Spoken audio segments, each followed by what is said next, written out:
Hi everyone, my name is Haley and welcome back or welcome to my channel.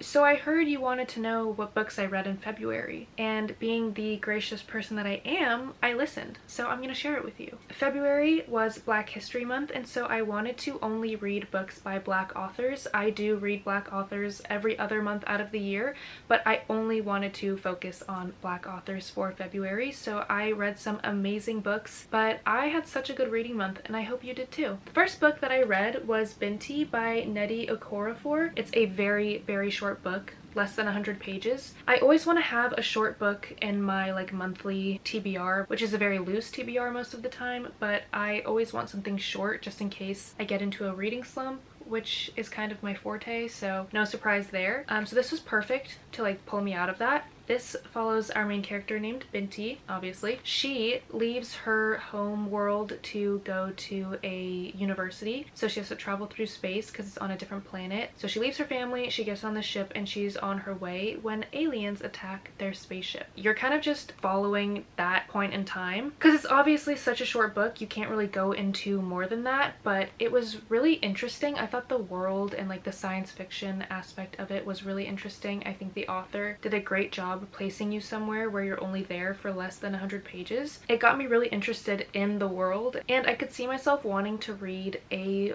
longer book set in the same world, set in the same universe, and just exploring that. So I really enjoyed this. I gave it 3.75 stars. And then I read Legendborn and my life changed. I don't know why it took me so long to read this. I don't know what's wrong with me. If I could go back to a year ago, I would have looked at myself and I said, you need to read this book right now. So this is Legendborn by Tracy Dion. I even have the cute sprayed edges from Barnes & Noble. This follows our main character named Bree, and she goes to an early college program with her best friend. So over the summer they are on this college campus taking classes, but they're only 16.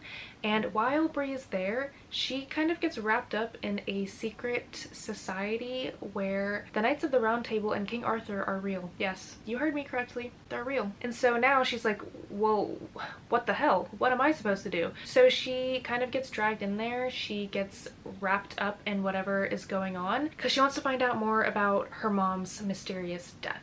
So this book is so amazing for young adult. It's incredibly mature, and I find that I've been moving away from young adult recently because some of it is just too young for me, and not necessarily the characters, but the way it's written and the writing style. This is not. This is so good. I could see this being an adult fantasy if the characters were older. That's the vibe. It is so good. The author also goes into Bree's ancestry and obviously talks about a lot of heavy topics, being Black in the South. It is such an important book, and it is such an important topic to have in this book. So I loved it. I already have book 2, but I'm scared to read book 3 because I've heard that it's gonna rip my heart out, and I'm not ready for that. I'm not ready for that. And if it wasn't already obvious, I gave this 5 stars. Okay, and then I listened to Parable of the Sower by Octavia Butler. I gave this 4.5 stars. This follows our main character named Lauren as she is living through a climate crisis in California in the year 2024. I'm from California. It's 2025. This was a very anxiety-inducing read if that wasn't already obvious. It's a climate sci-fi post-apocalyptic novel, I guess. We're following our main character as she is growing up in a time where government is kind of dismantled, society is in shambles, the earth is dying. So basically our future. I personally really like post-apocalyptic media. I love The Walking Dead, but it's mostly for the relationships that people have with each other when all semblance of structure is gone. I think the human psyche is so interesting when you're put in situations like that, so that is another reason why I really liked this book. I thought this was so good. I'm really excited to read the sequel. I think that this is a staple, and I think everybody should read this. Everybody should read Octavia Butler. That's the bottom line. But this is a really interesting read and really had me thinking about a lot of things, especially because she passes through places that I've lived. Very interesting. very good. And then I read Ace of Spades by Farida Abike Ayamide, and this follows our main characters Chiamaka and Devin, and they are the only two black students at this private school. It's a high school, so this is also like a young adult thriller. I gave this 3.75 stars. The main plot is that Chiamaka and Devin start becoming targets for an anonymous text messenger who is spreading rumors and truths about them throughout the school. And so you're mostly trying to figure out what's going on, who is trying to bring these two students down. Chiamaka is like gunning to go to Princeton, and Devin is also trying to become valedictorian. They're both very smart, they have very bright futures, and this person is now threatening that. Very fast-paced. It's entertaining, but it is also very heavy. The topics that it focuses on are very heavy. It obviously talks about racism as the only two black students in this school full of white people. So just know that going in, that it is going to be very heavy, very gut-wrenching. While it is like a thriller and it's like fast-paced, just know that there's like two sides to that. So I enjoyed this. I really like YA thrillers. I think they're like really fun and not as serious as like a regular one. This one was pretty serious. Okay, last book, Immortal Dark by teapot. A million out of 5 stars. Infinity out of 5 stars. Like there's BMS. We're on Facebook 2010. BMS broke my scale. That's what this book was. Okay, I haven't found a new book that has like really climbed the ranks of my favorite book of all time that I could read every single day for the rest of my life, and it did it. It did it. Oh my god, I don't know what my life was like before this. One of the best books I've ever read. This book follows our main character Kidan, and she is on the run for murder while simultaneously looking for her lost sister. So she's already going through it. That is a diabolical combination. And so her findings lead her to this university called Uxley University, where humans and vampires coexist together. She is the heir of one of the most powerful houses at this school, and so now, while she's also looking for her sister, she's also living with the vampire that she is convinced is the one who kidnapped her. Yeah.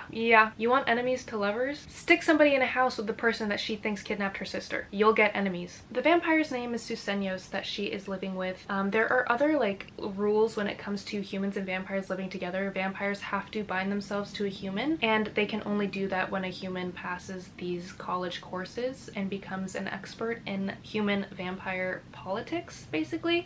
And so she also wants to become the master of her house, and Susenyos is trying to do the same thing. So they're at odds with each other immediately. She's like, I fucking hate you. They don't get along. She's trying to pass these classes. She's trying to find her sister. She's convinced that the person sleeping next to her is the one who took her. Like, it's a whole mess. As the story goes on, you realize that maybe not everything is what it seems. And I think that is what makes a fantastic book, is when you have somebody who is so steadfast in their beliefs, and then the story goes on and then they're like, maybe I was a little too quick to judge. If you want enemies, if you want a little bit of lovers, if you want really morally gray characters like these main characters, I would not want to be their friend. I'm sorry. I mean, I would. Let me rephrase. I would not want to be their enemy, is what I should say. I would love to be their friend. If you want vampires and humans, morally gray characters, people that love so fiercely they will literally do whatever it takes to keep the person that they love safe. Like, what else could you need in a book? If you want to cry, if you want to laugh, if you want to be upset, if you want to be sad, if you want to be happy, if you want to look at the book, close it, and go, what the hell is going on? Immortal Dark by teapot. It is amazing. It is so good. And I need book 2 yesterday. Read this book and then we can talk about it, so I'm not talking to my camera all alone because nobody else has read it. Read it. Those are all of the books that I read in February. I did read more than I thought I was going to, so I'm really pleased about that. I had 2 5-star books, which is amazing, and I didn't have one bad book. Let me know what you read, if you've read any of these books, if any of them are your favorite, if you found a new favorite book this month like I did, because I just yapped about it for so long. But that's my February reading wrap-up. I hope you guys enjoyed. If you did, please give this video a thumbs up, comment, like, subscribe, all of that stuff. Let me know what you're looking forward to reading in March, and I hope to see you next time. Please come back. I love you. I hope you are all staying safe and healthy, and I will see you in my next video. Bye!